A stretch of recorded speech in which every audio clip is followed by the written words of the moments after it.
Buenas tardes y bienvenidos al inicio de la semana laboral en el sol de la tarde. Hoy es lunes 18 de agosto. Después de este fin de semana lleno de expectativa por el paso del huracán Erin. Y por el día de los cambios. Y el día de los cambios, el día del 16 de agosto. Pero en República Dominicana hay una cultura de los fenómenos así atmosféricos que yo no sé si se repite en otro país, pero en República Dominicana una parte importante, por lo menos de la población urbana, disfruta eso. ¿Disfruta el ciclón? No el ciclón, sino el ambiente que se genera previo al ciclón. Pero es que el ambiente es diferente. Entonces tú ves que los supermercados el fin de semana estaban saturados. Lo que pasa es que está demostrado que la temperatura tiene algún nivel de incidencia en el estado de ánimo de la gente. Y tú estar en medio de un calor sofocante no te genera el mismo sentido de placer y bienestar que estar en una temperatura más suave, más yo fresca. pienso que también hay un sentido de hibernación colectiva. O sea, cuando a ti, a las autoridades de meteorología te dicen tienes que prevenir, hay alerta, mantente en tu casa, eso te manda un paquete de señales y tú dices, ok, va a pasar algo, nunca pasa, pero tú atiendes a esos instintos y coges para el supermercado y llenas el carrito de cosas que tú no necesitas porque aquí no hay desabastecimiento. Con lo que tú dices, también pienso que puede ocurrir que la gente también se toma ciertas licencias.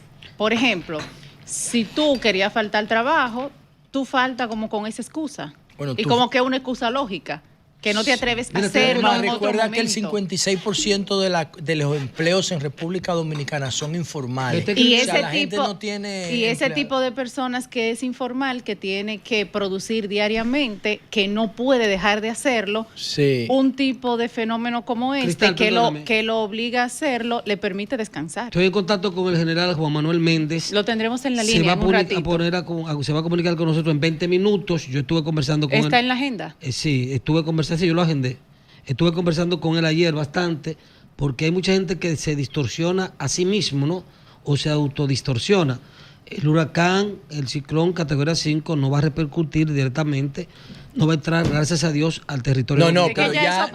Pero ya hay otro, que se llama Fernán. Sí, pero que hay mucha gente que todavía está en el supermercado metido, mucha gente que no recibe información, mucha gente que vive en el aire y es bueno que el general desde el principio se dijo que ese fenómeno no iba a impactar el país y era el sábado, ya van 2 días. Eso lo sabemos tú y yo. Pero yo pasé por el supermercado ayer por una cosa de la vida. Pero la gente también va al supermercado, sí, pero señores. no, de una manera increíble. Entonces, señores, pero además hay fin de semana largo, fin de semana feriado y fin de semana de cobro. Un joven por favor. Un joven que trabaja conmigo allá en un área específica de la casa, ayer precisamente en la tarde, Emilio, porque son gente que lamentablemente no recibe la información precisa. No están en el momento informados. indicado. Entonces, de todas maneras, siempre cae bien una llamada de Méndez para que oriente a la población, para que diga cómo está la situación. Bueno, otro tema, y ese tipo de temas. Otro tema durante el fin de semana que a mí me dio en la madre el viernes pasado fue el niño de 14 años prospecto para recibir un bono entre 2 y 5 millones de dólares. A una familia pobre. Gustavo Palmaré.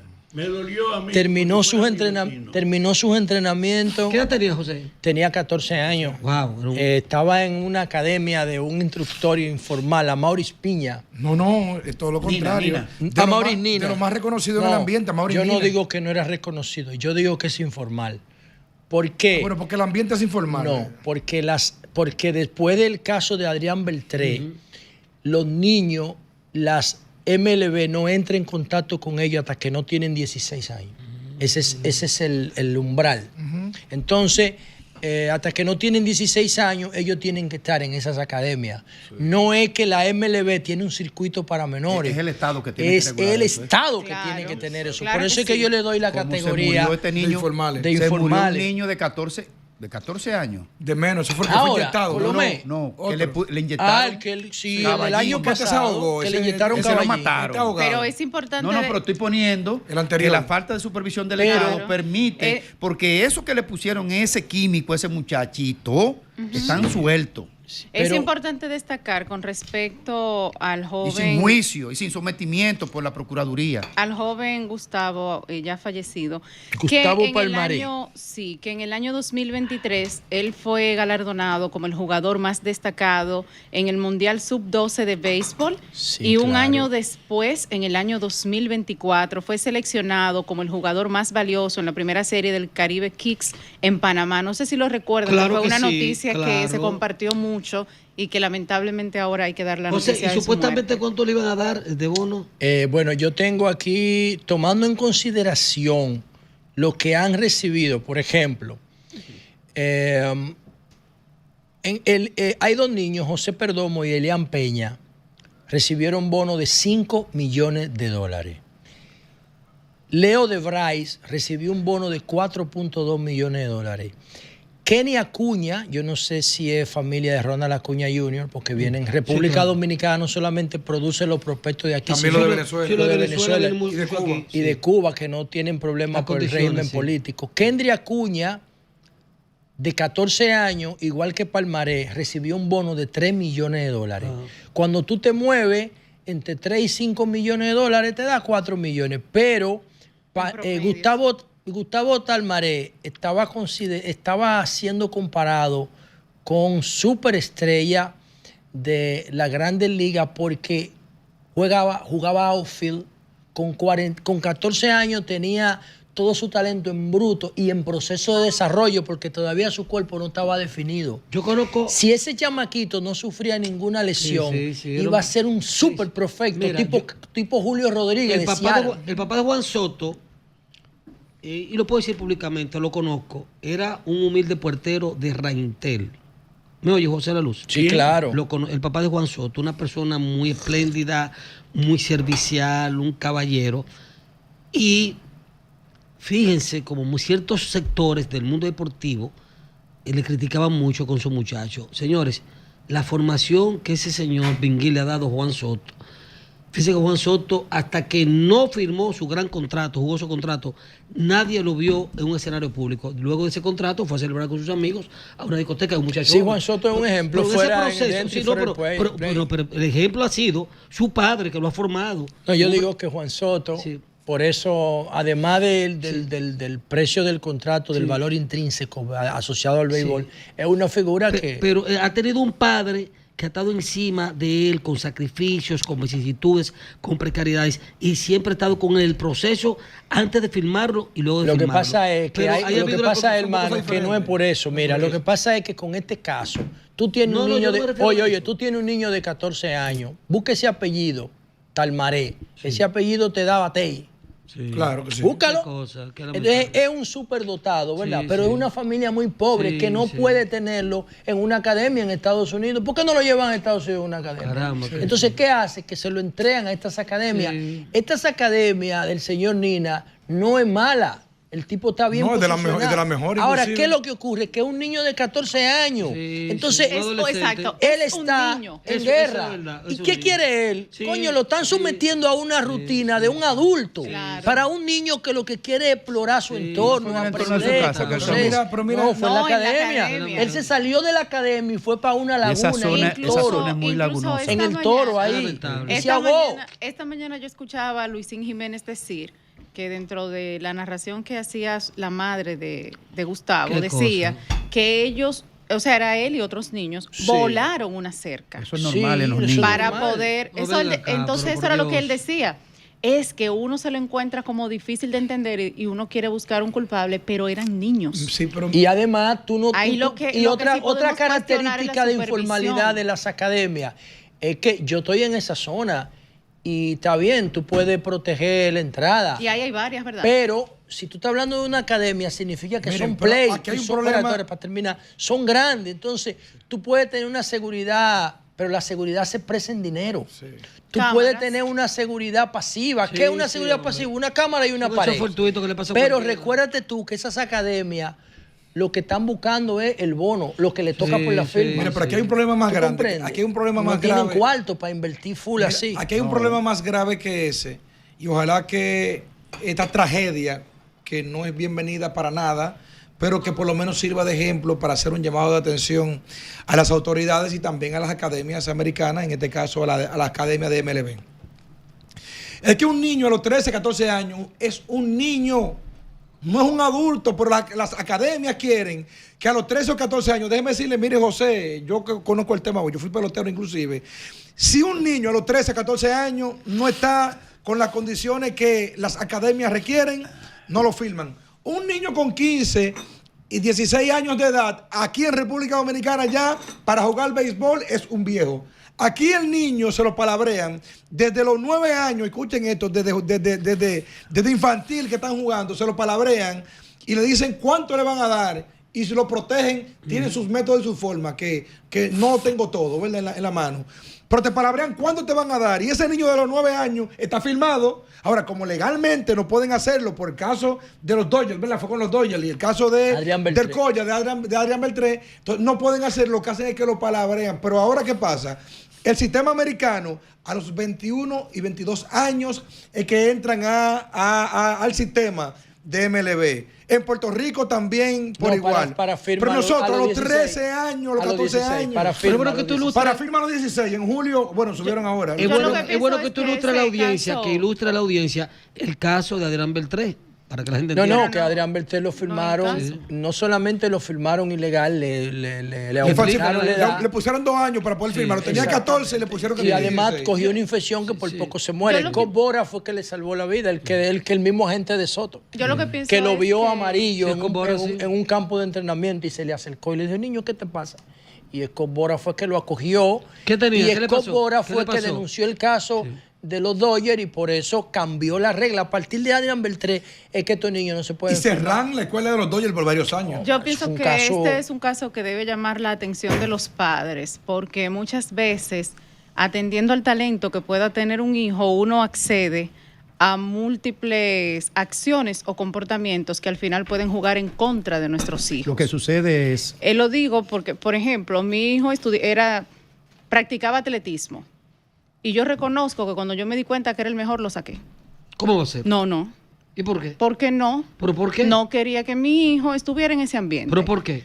Por muchísimas razones que no quiero explicar. No, esas son cosas personales. Entonces, porque, por lo que digo, muchas veces los padres entregamos nuestros hijos de buena voluntad. No pienso que ningún padre entregue a un hijo a una academia. Y además, porque es que son cosas diferentes. Es que si tú no lo pones en el camino del deporte, de lo que saben de eso, tú tienes menos posibilidades. Lo que sucede. Primero, de que ese niño canalice su éxito. Y segundo, ¿tú sabes de qué?